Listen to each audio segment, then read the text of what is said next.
Good morning student, welcome to exam Guru by Arjun Chaudhary. बच्चों, आज की इस वीडियो में हम लोग इंग्लिश ग्रामर में प्रेजेंट कंटिन्यूअस टेंस का एक्टिव एंड पैसिव वॉइस सीखेंगे। यानी कि अगर सेंटेंस प्रेजेंट कंटिन्यूअस टेंस में हो तो उसका पैसिव वॉइस हम कैसे करेंगे, ये सारी चीज आज हम लोग जो है ये चेंजिंग हम लोग इस वीडियो में देखेंगे। कैसे जो है कोई सेंटेंस अगर प्रेजेंट कंटिन्यूअस टेंस में दिया है उसे हम पैसिव वॉइस में कैसे चेंज करेंगे, क्या रूल होता है, इसके क्या नियम है, क्या रूल रेगुलेशन है, ये सारी चीज आज हम लोग इस वीडियो में देखेंगे। अगर जिन बच्चों को प्रेजेंट कंटिन्यूअस टेंस का पैसिव वॉइस चेंज करने नहीं आता या उनको active voice and passive voice नहीं समझ में आता, वो बच्चे इस वीडियो को शुरू से अंत तक जरूर देखें, जिससे कि उनके जो डाउट है एक्टिव एंड पैसिव वॉइस में वो डाउट खत्म हो जाए।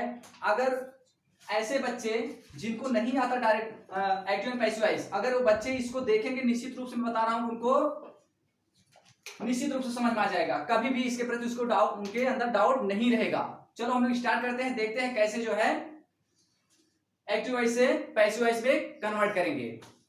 सबसे पहले इसमें हम सेंटेंस भी देखेंगे कि कैसे हम समझेंगे प्रेजेंट कंटिन्यूअस टेंस है। प्रेजेंट कंटिन्यूअस टेंस में आप जानते हो, अभी हिंदी तो आप जानते हो कि रहा है, रही है, रहे हैं। अगर ऐसा वर्ड आ गया हिंदी में तो आप बता दोगे कि यह जो प्रेजेंट कंटिन्यूअस टेंस होता है। लेकिन अगर इंग्लिश में दिया रहेगा तो कैसे आप समझोगे, क्योंकि हम जो एग्जाम में जब बैठते हैं तो हमें हिंदी तो दिया नहीं रहेगा, रहा है, रही है, वहां पे हमको सेंटेंस दिया रहेगा। हमको सेंटेंस को आइडेंटिफाई करना है, पहचानना है कि कौन सा टेंस है, तभी तो हम जो उसका पैसिव वॉइस बना पाएंगे सही रूल से। पता लगा कि दिया है परफेक्ट टेंस में और बना रहे हैं प्रेजेंट इंडेफिनिट टेंस में, तो गलत हो जाएगा। इसलिए सबसे पहले आपको जो है एक्टिव वॉइस पैसिव वॉइस बनाने से पहले आपको जो है सारे टेंस आने चाहिए, तभी जाकर के पैसिव वॉइस आप बना पाओगे।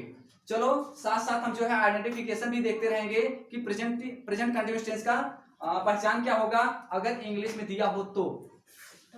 अगर इंग्लिश में, यानी देखो जैसे एक सेंटेंस दिया है यहाँ पे, ये सेंटेंस है, कह रहा है कि he is writing a letter, he is writing a letter. याद रखना जो प्रेजेंट कंटिन्यूअस टेंस रहेगा, प्रेजेंट कंटिन्यूअस टेंस में इज, एम, आर तीनों में से हेल्पिंग वर्ब में से एक हेल्पिंग वर्ब जरूर आया रहेगा। ये तो समझ में आ गया। साथ कोई भी सेंटेंस रहेगा सब्जेक्ट बाद इज, एम, आर आया रहेगा, या उस सेंटेंस में इज, एम, आर आया रहेगा और प्लस जो वर्ब है वर्ब में आईएनजी लगा रहेगा। अगर इज, एम, आर में से कोई एक आया है और वर्ब के फर्स्ट फॉर्म में आईएनजी लगा है तो वो क्या कहलाएगा, प्रेजेंट कंटिन्यूअस टेंस कहलाएगा। अगर प्रेजेंट कंटिन्यूअस टेंस है तो उसका पैसिव वॉइस कैसे बनाओगे, देखो मैं एक स्ट्रक्चर लिखा हूं। इसके पहले मैं जो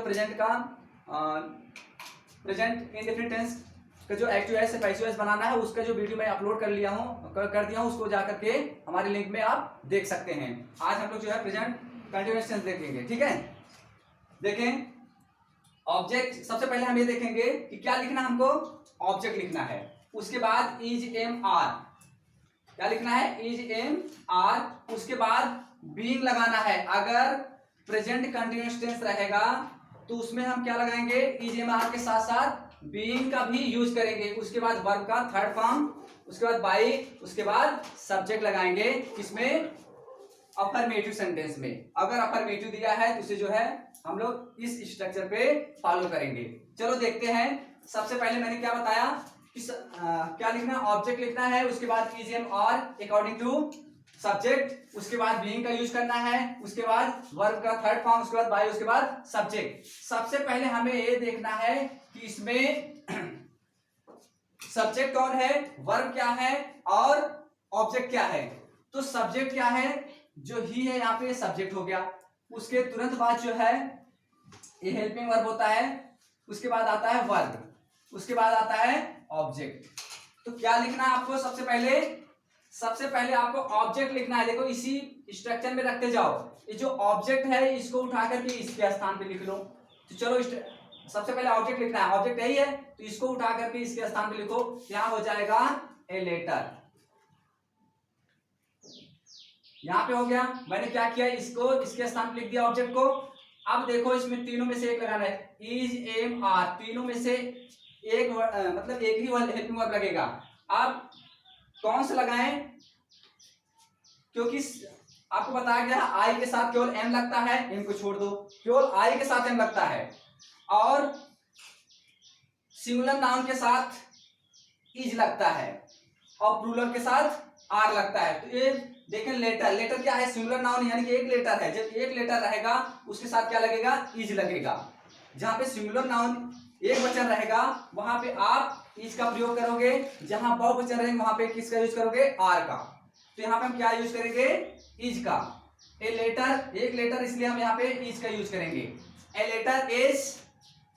अब यहां तक आपका कंप्लीट हो गया। अब आता है बीइंग, बीइंग आता है, इसके बाद तुरंत क्या लिख दोगे आप, यही जो बीइंग मैं लिखा हूं वही चीज यहां पे लिख दो, ए लेटर इज बीइंग।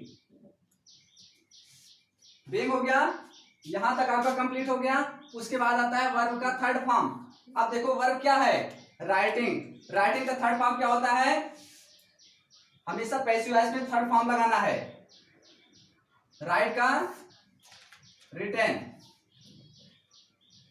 अब यहां तक आपका कंप्लीट हो गया। उसके बाद बाई लगा है, अब बाई को यहां लिख दो, बाई। उसके बाद सब्जेक्ट, सब्जेक्ट क्या है इसमें, ही है। ही का मैंने बताया था, ही किसमें कन्वर्ट हो जाएगा, अगर ही का जो ऑब्जेक्टिव रूप क्या होता है, हिम, तो क्या हो जाएगा यहाँ पे, हिम। ओके, नेक्स्ट देखते हैं। सपोज अगर आपको इस तरह दिया है, प्रिया इज सिंगिंग अ सॉन्ग। अब देखो इसमें भी इज लगा है, वर्ब में आईएनजी लगा है, तो ये भी आप समझ जाओ कौन सा टेंस है, प्रेजेंट कंटिन्यूअस टेंस है। प्रेजेंट कंटिन्यूअस टेंस में इज माल लगता है, वर्ब में आईएनजी लगता है, याद रखना। अगर ऐसा रहेगा तो आपको ये स्ट्रक्चर फॉलो करना है, अदरवाइज दूसरा यूज करना है। अब सबसे पहले हम क्या लिखेंगे, ऑब्जेक्ट। अब आपको समझ में आ गया होगा सब्जेक्ट क्या है, प्रिया। उसके बाद हेल्पिंग वर्ब है, ये वर्ब है, और ये क्या है, ऑब्जेक्ट है। तो जो ऑब्जेक्ट हम कहां लिखेंगे, सबसे पहले लिखेंगे। तो ऑब्जेक्ट ए सॉन्ग,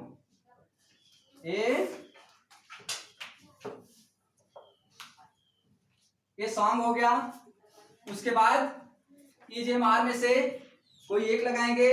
सॉन्ग बहुत सारे हैं, एक सॉन्ग है, एक बार में एक ही गाएगी, यानी कोई गीत गा रही है, तो यानी कि क्या लगेगा यहाँ पे, इज।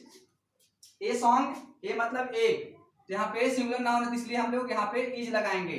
कभी भी याद रखना, इज एम आर का प्रयोग हम लोग कब करेंगे, जब हम ये देखेंगे जो ऑब्जेक्ट है, यहाँ पे ऑब्जेक्ट के अकॉर्डिंग हमको इज एम आर का प्रयोग करना है।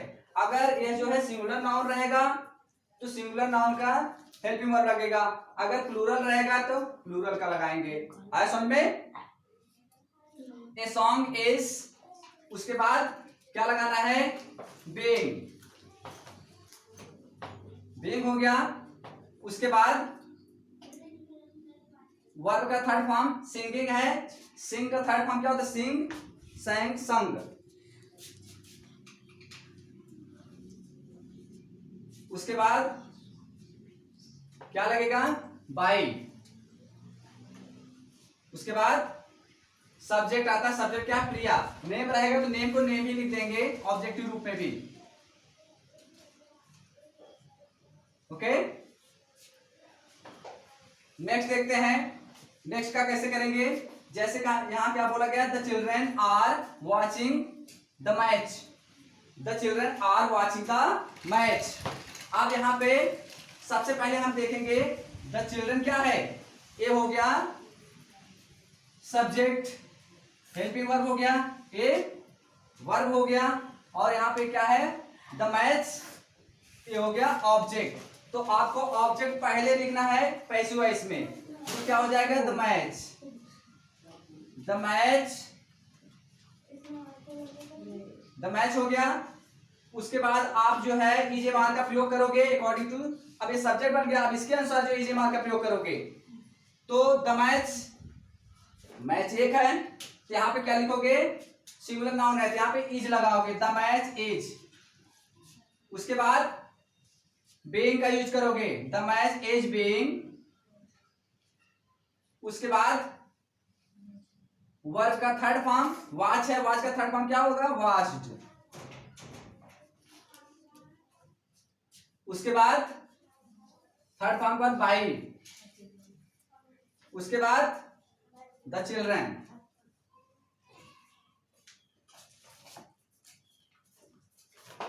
ओके, यहां तक समझ में आ गया। नेक्स्ट देखते हैं, यहां दिया है अगर सेंटेंस जो है निगेटिव सेंटेंस रहेगा तो कैसे बनाओगे उसको देखो। जब निगेटिव सेंटेंस रहेगा तो वहां पे आप जो इज एम आर और बीइंग है, इज एम आर और बीइंग के बीच में नॉट आप लगाओगे।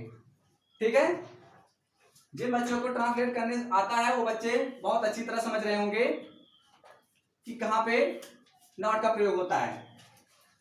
दे are not drinking the milk in home. तो अब देखो इसमें क्या है, दे क्या है, सब्जेक्ट हो गया, आर क्या है, हेल्पिंग वर्ब हो गया, और ड्रिंकिंग क्या हो गया, वर्ब हो गया, द मिल्क क्या है, ये ऑब्जेक्ट हो गया। ठीक है, ऑब्जेक्ट हमारा ये है। अब इसके अनुसार में बनाना है, क्या लिखेंगे, the milk, the milk singular noun है, यहां पे इज लगेगा।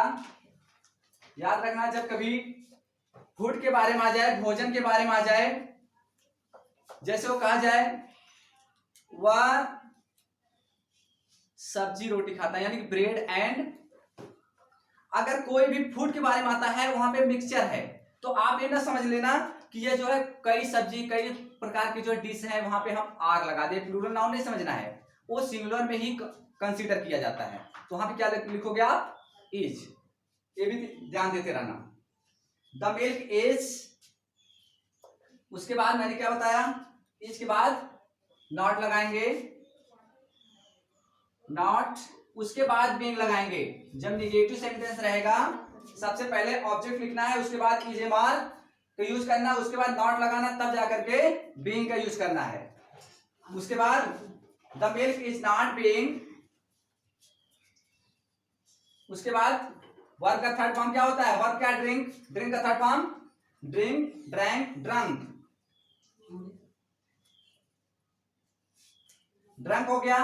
उसके बाद जो ये बचता है यहाँ पे ऑब्जेक्ट बाद, उसको वर्ब के बाद तुरंत लिख देना है, इन होम, इन होम हो गया। उसके बाद बाय लगाना आपको, बाय, दे का ऑब्जेक्टिव रूप क्या होता है, देम। ओके, देखो द मिल्क, उसके बाद is not being drunk in home bye them. Okay, next देखते हैं, अगर सेंटेंस इंट्रोगेटिव होगा तो आप इसका जो है पैसिवाइज कैसे बनाओगे। जैसे कहा जाए am I washing the clothes, आप इसमें भी जो प्रोसीजर मैं यहां पे जो दिया हूं, जो स्ट्रक्चर दिया हूं, सेम टू सेम यही स्ट्रक्चर आपको लगाना है। लेकिन अगर इज एम आर वाज पर अगर ये सब पहले आ जाते हैं तो जो ऑब्जेक्ट ना इसके पहले जो मैं यहाँ पे लगाया इज एम आर, इसी इज एम आर को ऑब्जेक्ट के पहले आप यूज कर देना है, बाकी जैसा लिखा है वैसे ही आपको लिखते चले जाना है। चलो देखते हैं कैसे करते हैं इसको। Am I washing the cloth, तो सबसे पहले हम ये देखेंगे ऑब्जेक्ट ये है और ये क्या है, वर्ब है, ये सब्जेक्ट हो गया और ये हेल्पिंग वर्ब हो गया। जब हम इसको देखें यानी कि ऑब्जेक्ट अनुसार हम बताए हैं कि ऑब्जेक्ट अनुसार जो हमें इज एम आर का प्रयोग करना है। तो ऑब्जेक्ट क्या है, प्लूरल नाउन है, बहुत सारे कपड़े हैं, तो यहाँ पे क्या लगाओगे, आर की यूज करोगे पहले, क्योंकि इज एम आर को हम लोग इंट्रोगेटिव सेंटेंस है, इंट्रोगेटिव क्या करना है, इज एम आर को पहले लिखना है, तो यहाँ पे आर हो जाएगा, आर। ओके, पहले आर लगा दोगे तब आ जाएगा द क्लॉथेज। उसके बाद फिर जो है बीइंग का यूज करोगे आप, ऑब्जेक्ट के बाद बीइंग का यूज करोगे। ओके, उसके बाद आप जो है वर्ब का थर्ड फॉर्म लगाओगे। अब वर्ब क्या है, वॉश, वॉशिंग है यानी वॉश, वॉश का थर्ड फॉर्म क्या होता है, वॉश्ड। उसके बाद बाई, उसके बाद आई का ऑब्जेक्टिव रूप बी, क्वेश्चन मार्क जरूर लगाना, नहीं तो गलत हो जाएगा, ठीक है। सब ये तो सिंगल इंट्रोगेटिव था, लेकिन अगर डबल इंट्रोगेटिव होगा जिसमें क्वेश्चन वर्ड भी होंगे तो कैसे हम जो है उसका पैसिव वॉइस बनाएंगे। याद रखना, मैंने इसके पहले वीडियो में बता चुका हूं, जो हु से स्टार्ट होते हैं या विच से स्टार्ट होते हैं, ये दो को छोड़ करके जो इंट्रोगेटिव और इंट्रोगेटिव वर्ड होते हैं उनको हम जो है यहाँ पे जैसे लिखे ना, are the clothes being washed by me, तो यानी कि आर के पहले ये जो वर्ड इंट्रोगेटिव वर्ड है उसको पहले लगा देना, बाकी सब वैसे ही लिखना है। क्यों? दो इंट्रोगेटिव वर्ड वाले छोड़ कर, कौन कौन से, हु और विच को। अभी मैं वो भी समझाऊंगा कैसे होता है। तो सबसे पहले हम लोग क्या लिखेंगे इसमें, द फूड।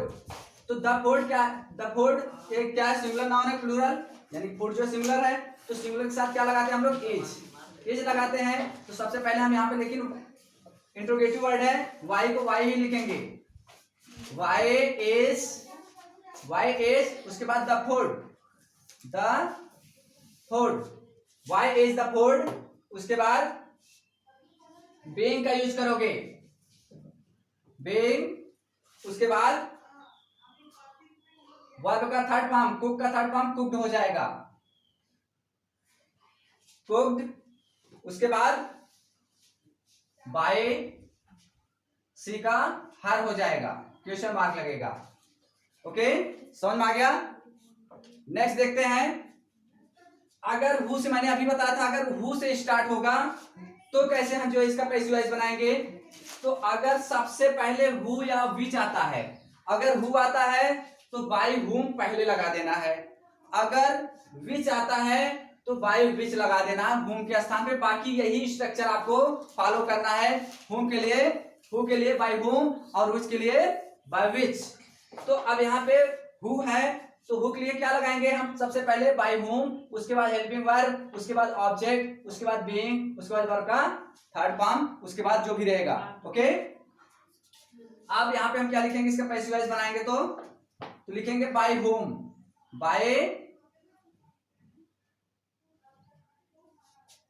बाय होम हो गया। उसके बाद हमको हेल्पिंग वर्ब लगाना है, किसके अनुसार। अब देखो यहाँ पे दो दो ऑब्जेक्ट रहेंगे, हिम और इंग्लिश, चाहे हिम को ले लो तब भी आपका सही है, और अगर इंग्लिश लोगे वो भी ऑब्जेक्ट है, उससे भी बनाओगे तब भी आपका सही है। याद रखना, दोनों प्रकार से बन सकता है। चलो स्टार्ट करते हैं, देखते हैं। तो बाय होम, उसके बाद अगर हम इंग्लिश लेते हैं तो यहाँ पे इज लगेगा, बाय होम इज, उसके बाद इंग्लिश, उसके बाद बीइंग, ओके, उसके बाद वर्ब का थर्ड फॉर्म, देखो ऑब्जेक्ट हो गया ना, ऑब्जेक्ट बाद बीइंग लग गया, उसके बाद वर्ब का थर्ड फॉर्म क्या है, टीच का क्या होगा, टाट, उसके बाद जो बचा है हिम यहां लिख दो, क्वेश्चन मार्क लगा दो। ओके, इस तरह जो है बाय होम वाले वर्ड को हम लोग जो है पैसिव वॉइस में कन्वर्ट कर दिए। ज्यादातर जो एग्जाम में पूछे जाते हैं विच और बाय होम का बहुत ज्यादा पूछा जाता है, इसलिए आप जो है इसे बहुत गौर से समझोगे। अगर इस वीडियो को एक बार देखोगे, निश्चित रूप से आपको जो है इसमें कहीं भी डाउट आपको नहीं रहेगा।